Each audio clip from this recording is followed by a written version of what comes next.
Good afternoon, filing community. Thank you for joining us today. My name is Jed Hickman. I'm the director of the EDGAR Business Office at the Securities and Exchange Commission. During today's presentation, we are going to provide you with a functional demonstration of most of the changes discussed in the EDGAR Next Proposing release issued by the Commission last week.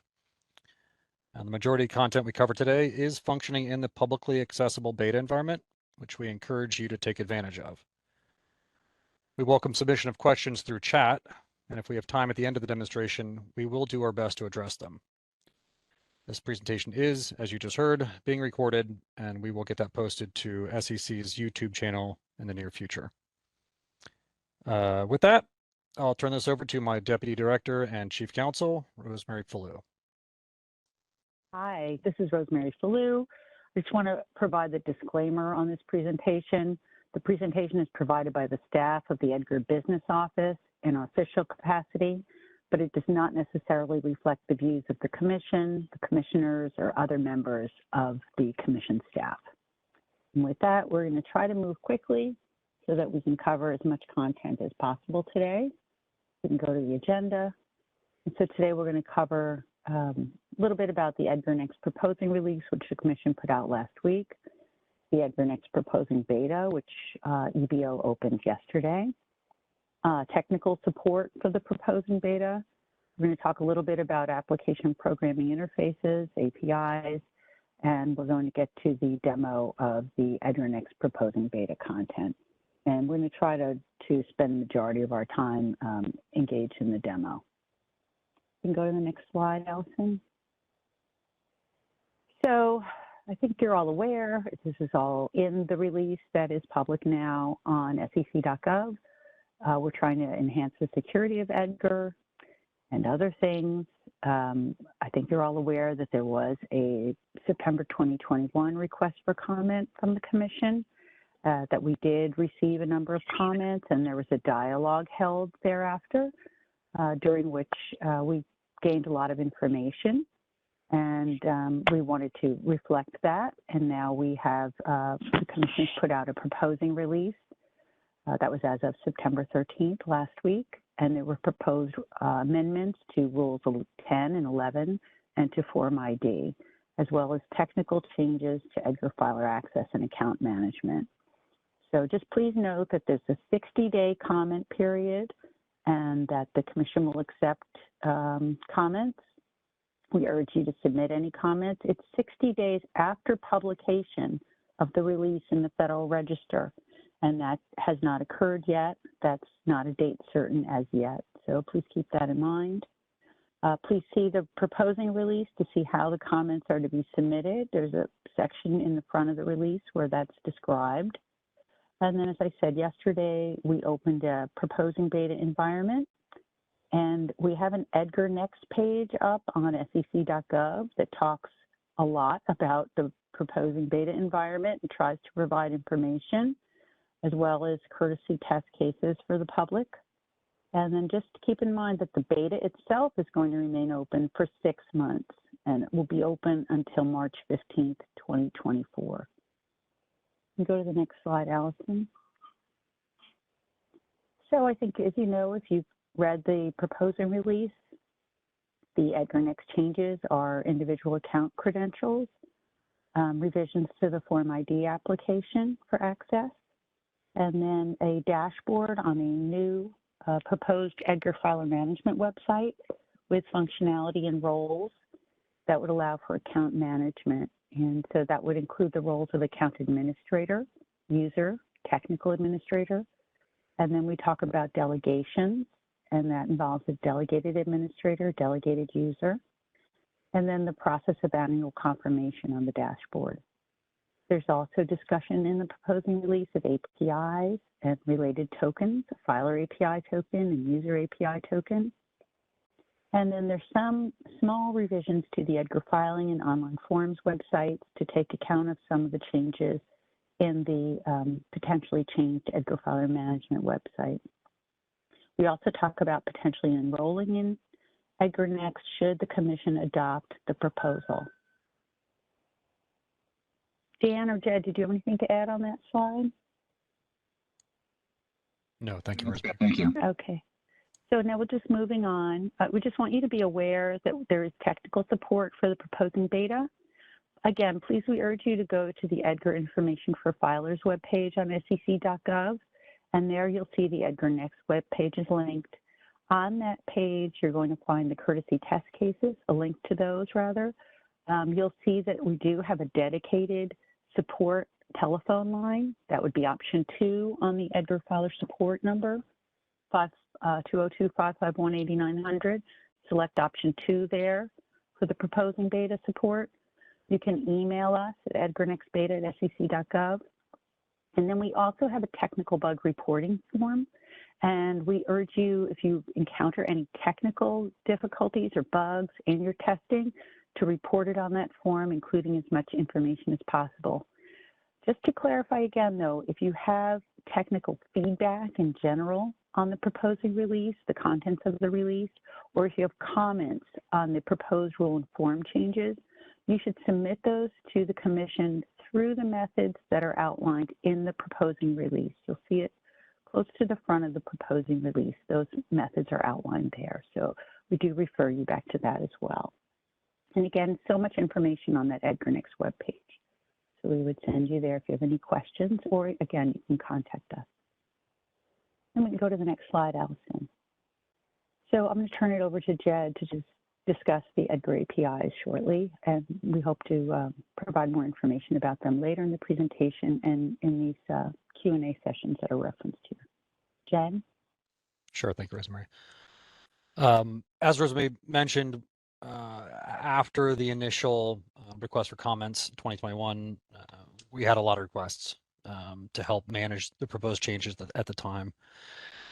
So we went back to the drawing board and we did develop, and we're now proposing to release a set of APIs that could be used by the public to interact with EDGAR programmatically.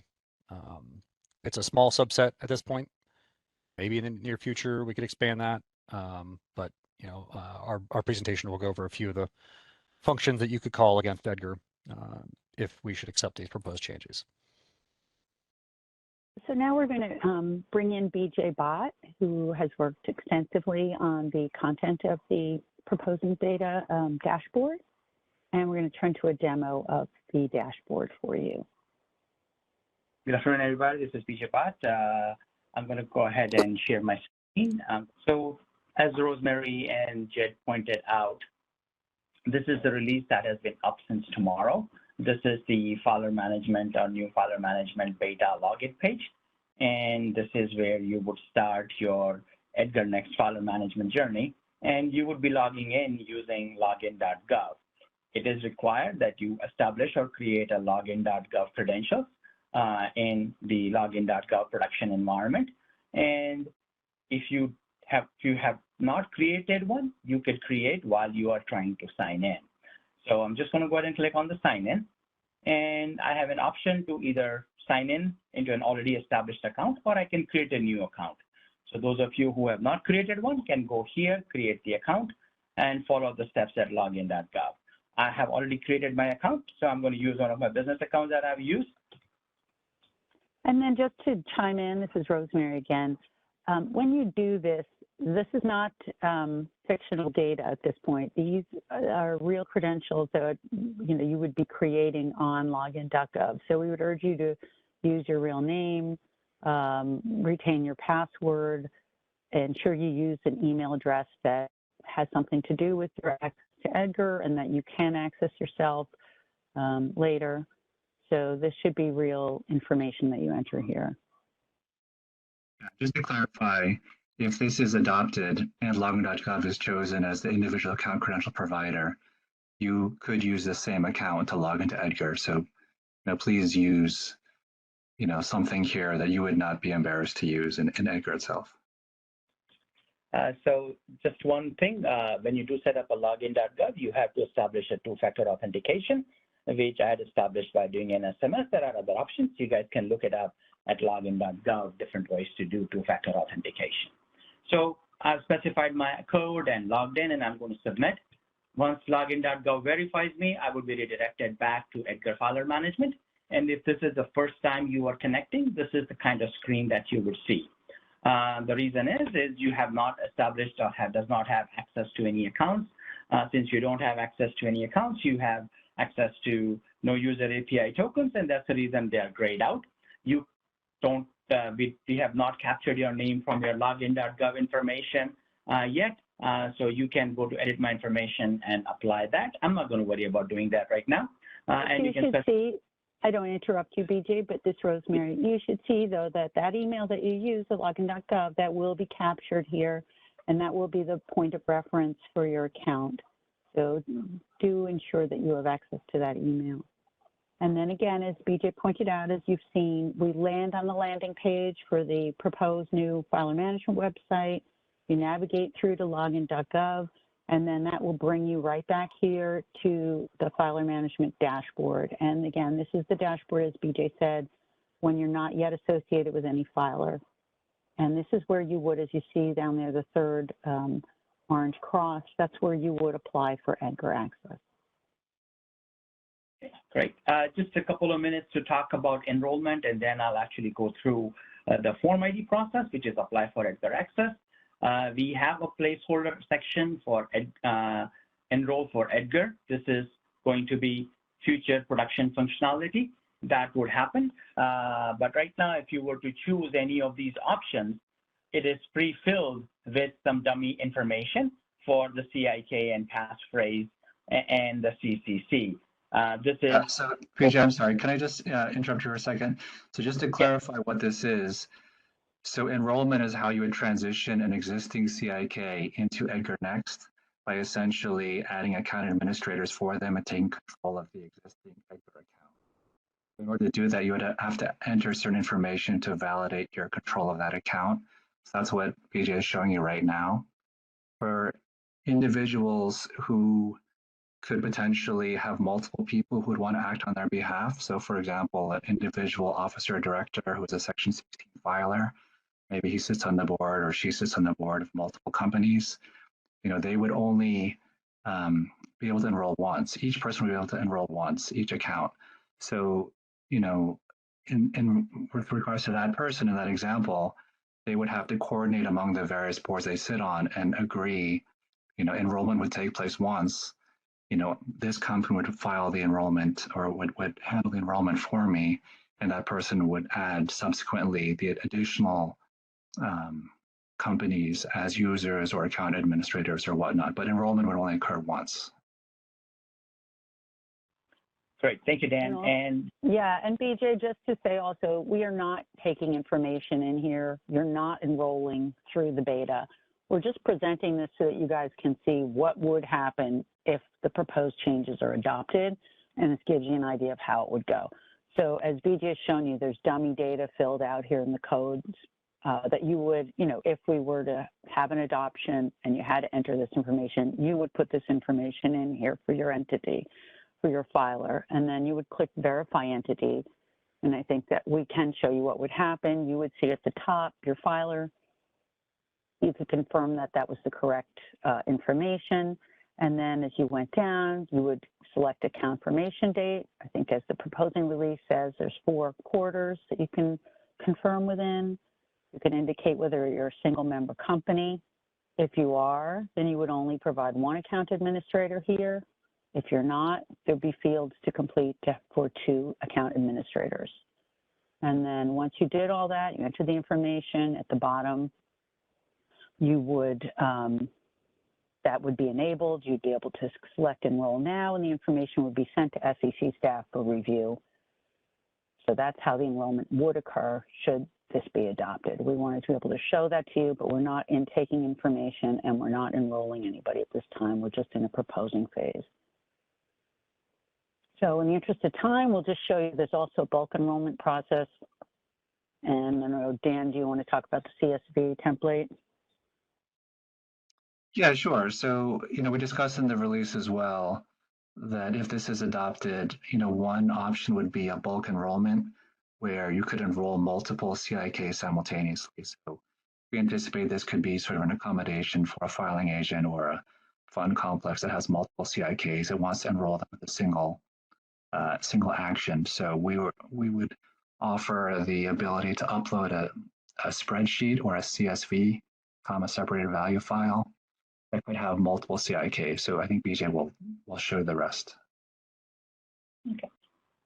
Alrighty. So to show you this, essentially you can download the template, and the template essentially would tell you this is a sample record and this is the type of data that you would have to fill in. And again, as Dan pointed out, this is the type of data that it expects. What's this? Again, you'll have to fill out your CIK, CCC, passphrase, information about your first admin, information about your second admin, and information about your annual confirmation date, and also whether it's a single member company, if it's a company. So you'll be filling this out. It will accept up to 1,000 records in here. So you can enroll up to 1,000 entities at the same time. Just to clarify, I think it's 100, BJ. 100, sorry, my bad, my apologies. 100, sorry. 1,000 is some other limitation somewhere else. Anyways, so that's the enrollment portion. What I'm going to demonstrate is the apply for EDGAR access, which is what yes. you And you have to do this in order to really fully test the beta. So go to apply for EDGAR access, if you would, BJ, let's expand that. In order to receive a proposing beta CIK for testing, you have to go through this apply for EDGAR access process with the login.gov credentials that brought you here. So you'll arrive at this dashboard, you'll navigate to new EDGAR account, and you'll follow through completing out the proposed amended Form ID. You can see, if you just want to select existing EDGAR account, BJ, you can see that we do have functionality here for existing EDGAR accounts requesting access. However, again, that's not going to have a full testing capacity here because we don't want to take in any information from you. We don't want to have any of that in the beta. We don't want to have that process per se, but that process would be a modified Form ID process. We're just showing you how it would potentially look. What we need you to do in order to get started with your testing is go to new EDGAR account and apply for a proposing beta CIK. And we'll let, if you select continue there, that's going to take you to the landing page for the Form ID with all the information that's supplied there. And then you'll note at the top that there's going to be 6 train stops, numbers. The application begins on 1, then we're going to have company application, account administrator information, billing information, the uploading of documents, and then the signature page. So please note that we're going to continue, if we do progress to adoption, we would continue to require an authorized individual signature, and we'd require that to be notarized. However, for proposing beta, no authorized individual signature is necessary. No notarization is necessary, okay? BJ is going to show you how you would go through the process here. BJ, did you say this information somewhere else to expedite the process a bit? Yeah, so quickly, normally go through company application, fill out all these details, You do have an option to save and download so that you can continue this application later, which is what I'm going to kind of start with. So that way I don't have to go through every single field and information in here.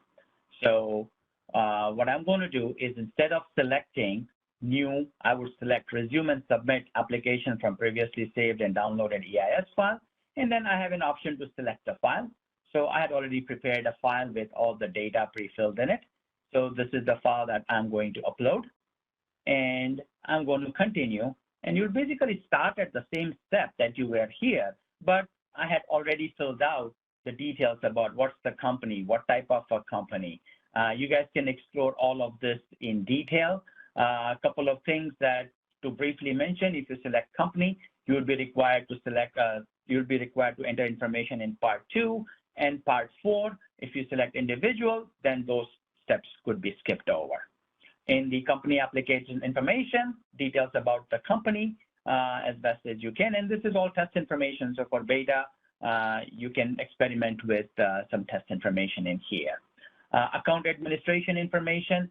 This is the individual who would be the administrator of this account once CIK is issued and the entity is created in EDGAR Beta. And by default, if you notice, the account email that account that I'm logged in as, that's the account is the business email account that is being used. It seems like a good place to mention that we would say use your real name and use an accessible email account here when you're filling out, for example, for the second filer administrator. But otherwise, we really urge you to use fictional data. We urge you not to use any sensitive public PII. We urge you not to use any confidential data. Please don't put anything non-public into these forms, and feel free to use fictional data. The only thing that we ask is please have the emails be accurate, because there will be email notifications that go, and it does link back to the individual account credentials from login.gov. So if you put in just a made up email, you're not going to be able to conduct full testing, and we're not going to be able to bring those individuals in to the dashboard. But other than that, please do use fictional information. And so going further, billing information, again, I've already pre-filled all of this stuff.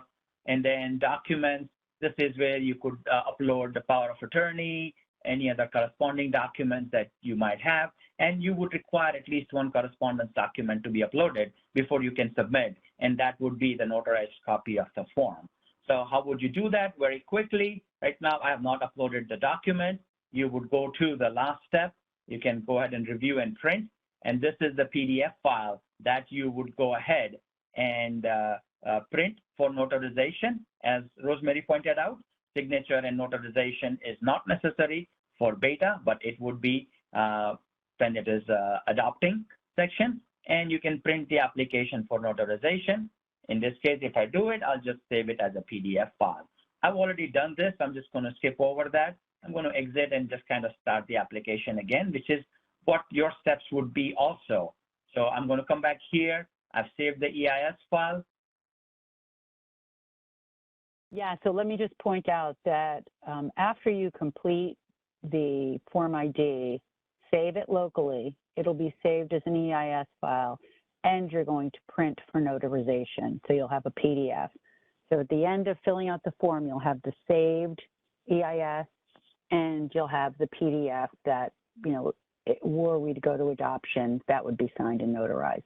When you're done, you're going to come back here, and you're going to upload the EIS, which is the completed application, and then you're going to navigate over to 5 so that you can upload the, for our purposes, not here, not signed and notarized, but if we were adopted, it would be signed and notarized, the PDF.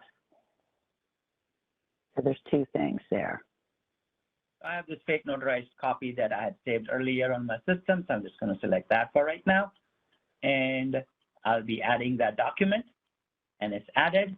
Then when I continue, go to step number 6, and then from there, continue and review and print. And this is where, I don't know whether you guys noticed it or not, but submit button was earlier grayed out. Since I uploaded a correspondence document, I would have a submit button. I'm going to go ahead and click submit here. And if everything works correctly, I should get a session number. And you should also, I would also get an email related to this on my screen. So I would also have that. So I would go ahead and, if I want, you can copy this session number it's going to be sent you in an email. Only reason you may want to copy it is just in case if your application does not get accepted. So how long does it take for the application to accept it? So normally the process would be manually reviewed by the EDGAR staff if you were to do in production or in the adopting phase. But for beta, we are auto accepting it, which means within about 5 to 6 minutes, you should get an access, and you should get an email and an access to a new CIK or a new filer. I'm going to close this. Hopefully I timed it right. Nope, I did not. So unfortunately, I would have to wait for a couple of minutes up until like 12:20, 12:30 for me to be able to show that. So I'm not going to wait that, and I'm just going to jump into a different environment, if that's okay, where I already have access to one or more CIKs. So this is production, but what I'm going to show you next is a different environment so that I can continue with this demo without wasting and waiting everybody's time. And we'll come back in 5 minutes and just verify that. So I just want to make something clear. I think Rosemary and PJ already explained it, but just so people understand, we received a question in the chat about, how can I test on behalf of my clients? I have multiple clients. Can I use their CIKs? What you would do is you would go into this beta environment and you would apply for EDGAR access and you would receive a new dummy test CIK. You would test using that dummy test CIK. So that's what BJ demonstrated, and that's how you would go ahead and receive your CIK for testing purposes. Okay, so I had already set up a different account. And so what would happen is once you get established, once you have an account, this dashboard would look a little bit different. Unlike the previous one that I was showing you, where these two items are grayed out because you don't have access to any filing, any filer or any CIKs. Now, since I've logged in with an account that has access to it, you would see different, you would see all the CIKs or all the entities that you have access to. You have ability to then also create user API tokens. These two, I already demonstrated that earlier. So now what I need to do is I need to manage a particular account. And when I say manage, and oh, by the way, I should mention that there are also links that are linked to EDGAR filing website, online firm website, EDGAR Next right here on the dashboard. So you can directly go from here and it would open up in a different tab so that you can come back to this particular tab. So anyways, if I go to my accounts and expand it, and by default, it would come in expanded once you log in and once you've been using it on a daily basis, you could then jump into a particular company that you would want to test with. So this is the CIK that was assigned. And all the CIKs that you see, these are beta CIKs. These do not relate to any current production CIKs. And what can I do for this particular company, this particular organization?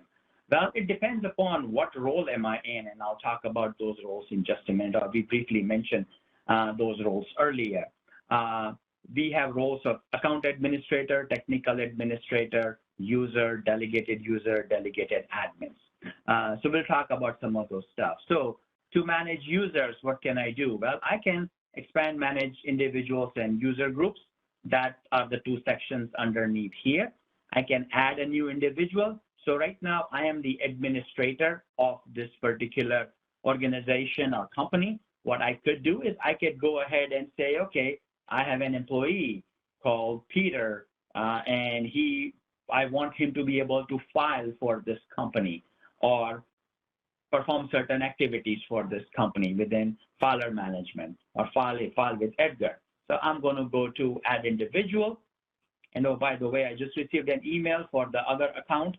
If I go back very quickly to show you, it's right now grayed out. I'm just going to refresh my page.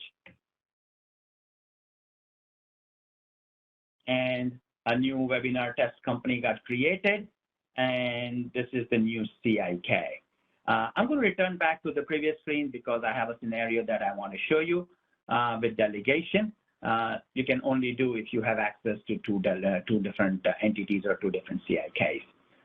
Rosemary, just to clarify, BJ is now an account administrator for these companies that he had on his prior screen. I believe he's account administrator for all of them. And now he's able to do things on the dashboard. So he's able to add more account administrators. He's able to add users. He's able to add technical administrators. And as you see in the proposing release, he would issue an invitation through the dashboard, and then that would have to be accepted by the individual and then that individual would become whatever the role would be there. So are you, BJ, going to go now to delegations, you said, or? I'm just going to quickly demonstrate adding individual and then show you okay. So BJ show you how you're going to add these individuals. So to add individual, you can just click add individual. You would be required to type in the user's email address. So this has to be a valid email address for that person to receive an invite. So I'm just going to go ahead and for right now, for this test, I'm just going to create a dummy email address.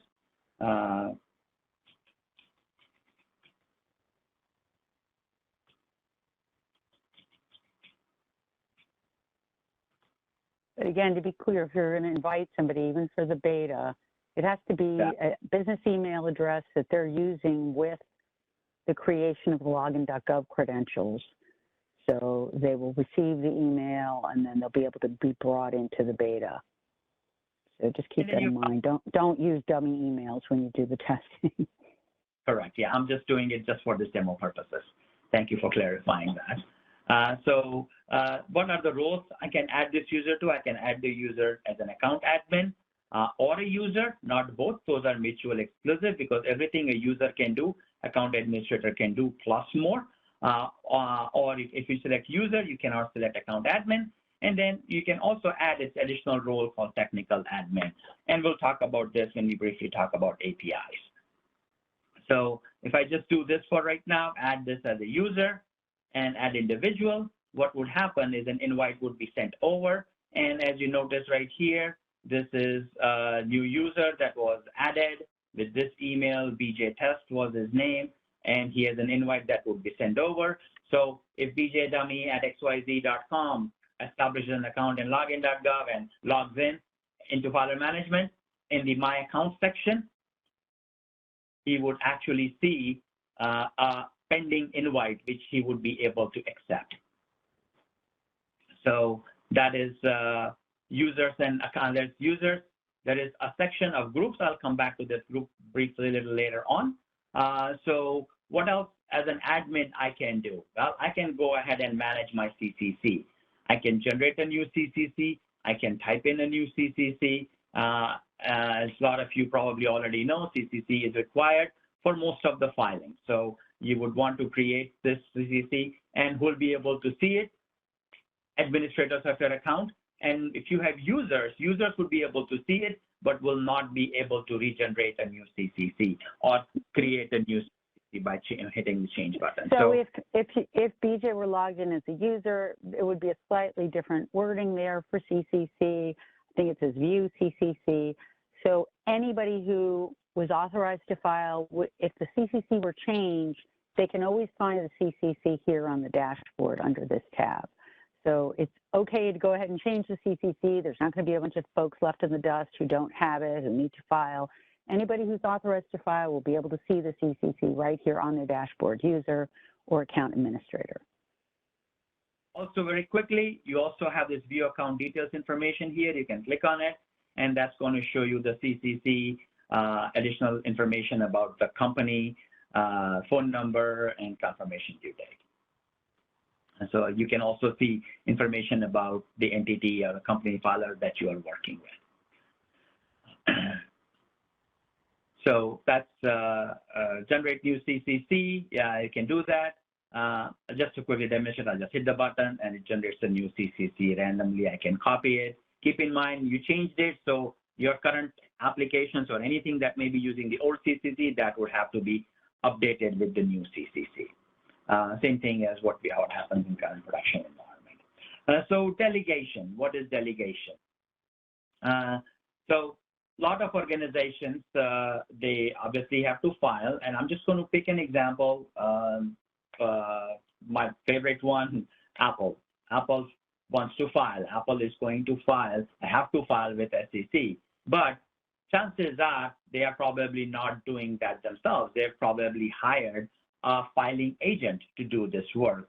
Example companies are filing agents, Donnelly Financial, Toppan Merrill, some of those organizations. So what would happen, or what happens right now is essentially those filing agents have the keys to the Apple kingdom as far as SEC is concerned. They have their CIK, they have their passphrases, and they have their CCC information, and they manage it. In this new method, what you can do is Apple as a company can manage their CIK, CCCs, their passphrases, and they can actually delegate to a different company. So what I can do is I can say, hey, I want to delegate. So for example, this Gabe company is a filing agent. So what I can do is very quickly for right now, and I need to grab the CIKs. I'm going to copy that for now. So this BJBot test company, I can come in here and I can add a delegation from BJ Bart Test Company to the CIK. You would require a CIK to Gabe's company. So Gabe's company is here, has information about it. I'm going to go ahead and delegate to that company.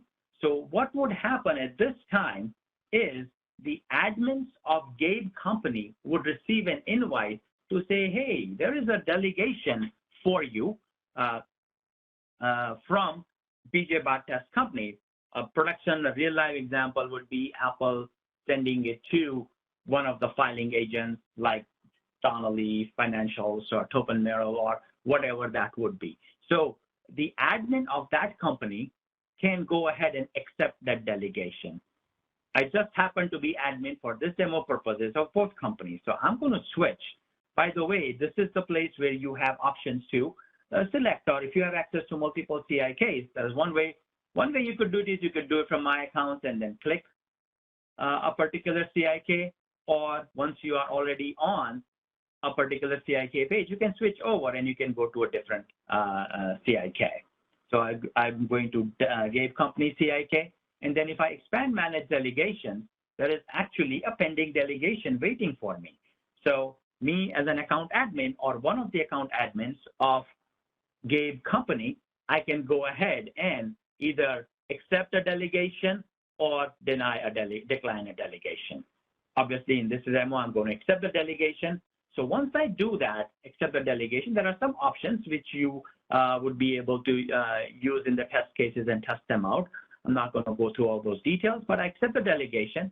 And what that does is right now, all the admins of Gabe Company, which is in this case right now just me, I would have access to as a delegated administrator for the first company. So for example, all Donnelly's or Topin Merrill's filing account administrators would become delegated account administrators for Apple. And then they can manage, they can file on behalf of Apple. If you are an admin, you can also manage CCCs for Apple, so that because you are performing the filing, so you have those rights also if you are an admin for a particular, if you're a delegated admin for an organization. If you are a user, you will just be able to view that. And then what's next? Well, the next thing that could also happen is you may want to say Donnelly as a filing agent or Topin Merrill as a filing agent.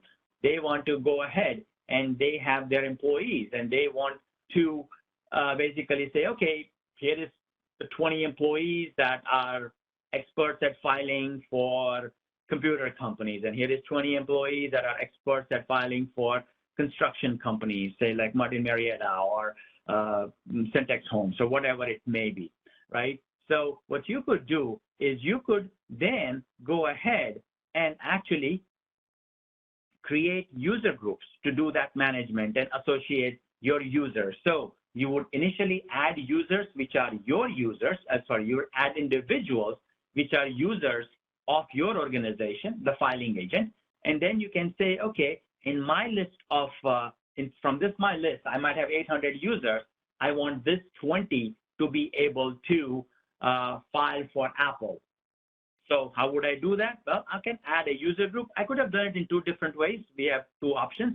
I'm going to show you one way and then quickly show you the other way.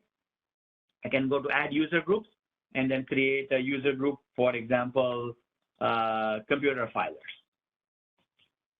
And you can test some of this functionality of default group later on yourself as a part of the various test cases. But right now, I'm just going to create a simple user group. And then once I create a user group, I then get options to manage group authorization and manage members. So when I say manage group authorization, I would basically see all the delegations that I have received. And from this list, I can pick multiple computer companies. For this example, I can go ahead and add those filers to it, which means anybody who is a member of this group would be a user or quote unquote a delegated user of this particular organization. So I'm just going to add that for right now. And then how do you manage members? Pretty much the same place. Hit the dot menu button, click manage members, and you will be able to select the users. I do not have users for this demo purposes, but you'll see a list of your users.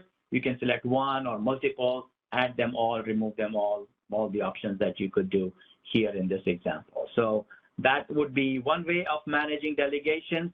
Other way of managing delegating users, you could actually do those, manage the users directly from here by selecting manage delegated users. And you have same kind of screen, all your users will show up here. You will add those users on this side, and you can remove back and forth. You also actually have an option, and I could have clicked that when I accepted the delegation, which is add all your users as delegated users. So for example, you are a filing agent, but you are not a huge filing agent. You have 20 employees working for you, and you want all 20 employees to be able to work on any of your accounts. Well, you may be able to just do that. When you accept it, just check the checkbox here, add all your users, and then you don't have to manage it through groups. So both options. BJ, let's go to the top of delegations again, because I think some folks are a little bit confused. So let's go to the very top. So I'm a filer. I'm an account administrator for a filer. I want my filing agent to be able to file on my behalf. This is how I'm going to do it. I'm going to go into manage delegation. I'm going to go into manage delegations. I'm going to delegate to the CIK number for the filing agent that I have the relationship with.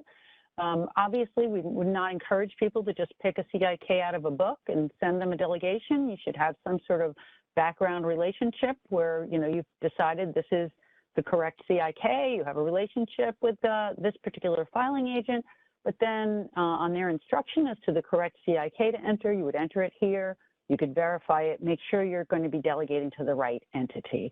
And then once that's done, the administrators over at the filing agent are going to see this come in. They're going to know that this is a relationship that you want to enter into, and they can accept the delegation. What does that do? So now over at the filing agent, yes, there's account administrators there, but those delegated administrators, the ones that are at the filing agent, they can't do anything on the dashboard of the filer.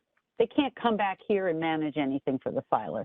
All they can do is file for that particular company or individual. They can only file. That's what the delegated entity can do. And they can manage who among their employees can file, right? They can accept the ability to file, and they can end the ability to file, but they can't manage the CCC. They can't do anything on the filer's dashboard, okay? So I just want to kind of make that a little bit more clear. Trying to see some other questions that we received on this. And then what BJ was showing you with user groups, the thought was that at certain filing agents, they may have a lot of folks working for them, and they may have 5 folks that work on particular companies' filings. They may have 5 different folks that work on other companies' filings. And the notion with user groups is that at the filing agent, you can actually limit the authority to file to certain of your employees, okay? So they have to be users for you, and then you can pick and choose which of them you want to be able to file for certain of the companies that are delegating to you, okay? Now, there was also a question about subsequent delegation. So you can only delegate once. I am Apple, I'm going to delegate to filing company or filing agent A. They can file for me, but filing agent A can't then turn around and further delegate the ability to file to somebody else. If you wanted to be able to delegate beyond that filing agent, then you would have to obtain the CIK for that entity that you want to delegate to and enter that CIK on the dashboard to delegate to them. The delegation has to be coming from the account administrator for the filer to the particular other EDGAR account. You know, they have to have a CIK in order to get the delegation. But really, it's just the background, whatever relationship you have with the filing agent, and then having that filing agent CIK, you enter it here on the dashboard. If they accept, now they're going to be able to file for you. But that's all they can do. They can only file for you. If I, as a filer, wanted my filing agent to do everything for me, I want them to manage all of this for me. I want them to manage individuals. I want them to do the CCC. I want them to do everything. Then what I would do is I would obtain, as a filer, I would obtain a power of attorney from my authorized individual for the filer, and I would give that ability to manage my EDGAR account under Rule 10 to an individual at the filing agent, an individual or individuals at the filing agent. And that person would become my account administrator. And then they could delegate, they could manage the CCC, they could manage the individuals, they could do whatever. But it has to have a power of attorney attached to make that effective. For you to have a third party, your filing agent, for example, be your account administrator. Otherwise, you'd have your own account administrator as a filer, and then you would delegate out to some other account, and you'd need to have their CIK and obviously some sort of relationship with them in order to accomplish the delegation. Now, I just want to pause for a minute because we're running low on time, and what else did we want to cover, BJ? And then we'll see if we can take any questions. I did see one question related API to API communication. Yes, these delegations would be applicable, and I'll show you briefly on the API stuff, but it would be applicable. So if I am a user at an agent and have properly established API communications, I would be able to file for all the ones for which I have delegated rights to. And that's another question I can answer. Yes, you can delegate to multiple entities. Okay, you don't have to just delegate to one. You can delegate to multiple CIKs. The numbers for all, whatever the limits are here, are all in the proposing release, so I urge you to go back and look at that. But what else do we want to cover in the demo just now, BJ? Can we shift to the APIs? Yes, yes. So I'm just going to shift to APIs, and for that, we actually have a link right on the dashboard, API Development Toolkit. And what this toolkit is let me just click on that for right now. And it takes you to a documentation page, and it says, it shows you, like, this would be more applicable for somebody who is going to actually develop a software that is going to talk to EDGAR APIs. People who do this kind of work, they understand that we have what we call multiple endpoints. There is a system status endpoint. There is a bulk live, bulk test, single live, single test, and check submissions status endpoints. So these are endpoints that you could call from your system, from your software, rather. That's what I meant, not system. But what would you need for it, for you to be able to call any of these endpoints? Well, what you would need is something called a filer API token and a user API token. And depending upon which endpoints you call, for example, for system status, all you would need is a filer API token. But if you are going to do a submission, you would require a filer API token as well as a user API token. So where do you manage them? So coming back to filer management, if I'm in a role of account administrator and a technical administrator, or just a technical administrator, I would have access to this additional panel, which is manage filer API tokens. So I can expand that panel. And if I, just to quickly show you, if I'm going to select an organization where I don't have technical admin rights, this section is grayed out. So I'm going to go ahead and select the one that I have. I can go ahead and create a token or manage my tokens. So in this example, I'm going to create a new filer API token. And you don't have to give a name, but if you do, you can just put in whatever name that is right for you. Like the way I manage sometimes this token is I'll have a timestamp, date stamp in the token. And people who write software, they rotate this token so that Even if they're compromised, they're not compromised for long. So I'm just going to call it webinar token and create it.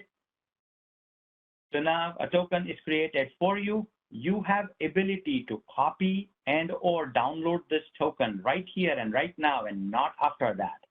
So if you create a token, and this is for security reasons, and this is how a lot of other softwares work too, is you can go ahead and copy the token. And I'm just going to go ahead and show you what this token looks like. I'll expire it after the webinar.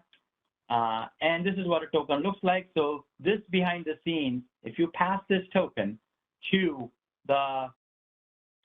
EDGAR APIs, it would understand that you have rights to this particular entity, CIK, and then potentially also any delegated rights it might have received. Once you copy or download, then you'll be able to click the done button. So that's one token that you will need. So for example, if I wanted to just check the EDGAR status, this is all I would need. I'm going to go ahead and show you the next token. The next token that you would need is a user API token, which is managed at your user level and not at an entity level. So I'm going to go back to my accounts, and this is where I have options to manage my user API token. As far as filer API token, you can have more than one. User API token is specifically tied to user. You can only have one user API token. So I can go ahead and create new user API token, and you can also, as a user, you have ability to download the token. Unlike the filer API token, it's only available once, which is what filer API token is. User API token is available for you to copy and download in future. I'm going to copy it, and I'm going to paste it back here just to show you what it looks like. And this is what this token looks like, something similar, which basically behind the scenes has encrypted data in it. We decrypt it and say, oh yeah, this is Bhuvnesh Bhatt who is logged in. And this token would tell us that, oh, this is this particular entity for this token. And that way we marry them together to say, okay, the filing that you are submitting to API, is it the correct CIK that this user has rights to? And as I told you earlier, it would take delegated rights in consideration when you use these tokens. So BJ, I'm sorry to cut you off. I think we're running out of time, and we actually are getting quite a few questions in the chat. So I think we're going to try to just go through a couple of them. I don't think we can answer all of them. Before Dan starts, I just want to urge you all, please go read the release. It really has a lot of information in it. It has limits in it. It has a lot of information. Please look at the release. I think some of your questions at least will be answered there. Dan, do you want to start taking a few questions, see what we can get through? Yeah, so let me sort of explain what the questions are, and then I'll go through the answers, and I'll just answer what else I can answer. Someone was asking, to the extent a filing agent has multiple CIKs, do they need to consolidate those CIKs in order to accommodate the delegation process? I think that's an option if you'd like, but it's not necessary. I mean, if you have a client who wants to use you and you have multiple CIKs, you can ask the client to delegate to each of those CIKs separately to the extent they would like to do so. So for example, if you use one CIK for testing purposes and one CIK for live filing, you can tell the client if they want to, separately delegate to both, they can do so. There's a question about whether delegation would allow someone to make series and class updates. So a delegated filer, if delegation is performed, the filing agent who accepts, or the entity that accepts delegation, they can make any EDGAR submission that someone would normally make. So, a series and class update, that's just a submission. So that should not be a problem for someone who is delegated. This question was asked, but I just want to make sure it's clear to everyone. It says, can you delegate to a third party for filing only and not full administration? And yes, I just want to make sure everyone understands. If you delegate to a third party and they accept, they can only file. They cannot administer your account. They cannot make any changes to your dashboard. They cannot perform confirmations. They just file on your behalf. There's a question. Yes, if you want them to do more than just file, you have to have a power of attorney for them to be your account administrator. Yeah. There's a question. Will those who are invited under delegation, will they be required to submit notarized documentation? So the notarization documentation is just required for the Form ID application. Once you've gone through the process and you've created an account and you have an account administrator, after that, you can add users, account administrators, you can invite tech administrators, you can delegate directly in the dashboard without any additional uploads of notarization. So just the notarization is just for the initial application to get an account or to access an account.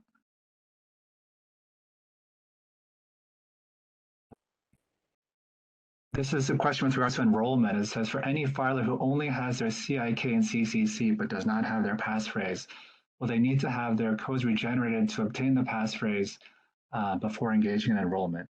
So yes, that's correct. I mean, there are ways to obtain passphrase. You can reset it manually. If you through your email account, if you have access to the email account used to create the CIK, if you can't do that, and if you can't access your passphrase otherwise, then yes, you would need to reset your passphrase in order to enroll your account. Okay, Dan, we're going to lose time here. On the screen there, you should see an email address. We've captured all the questions we got through the various chat channels. If you have other additional questions, feel free to submit to EDGAR Next Beta. For those of you who participated in the first comment cycle, I hope you see that we listened, we ingested your comments from the first cycle. We hope we've addressed a lot of the concerns and questions from that first cycle. So please submit comments again. We're trying to do this in collaboration with our community. Keep an eye out on the support page, the EDGAR Next support page. We'll be updating it. And again, we're going to post this to sec.gov, this recorded video. It was a lot of content. There's still a lot of content left. Sorry, it's very dense. We will we'll look for other ways to help inform you in the near future. With that, it's 1 o'clock. We're going to have to shut down. Thank you again for attending. We look forward to comments. Jump into that beta, play around. We want to hear your feedback. Rosemary, anything else?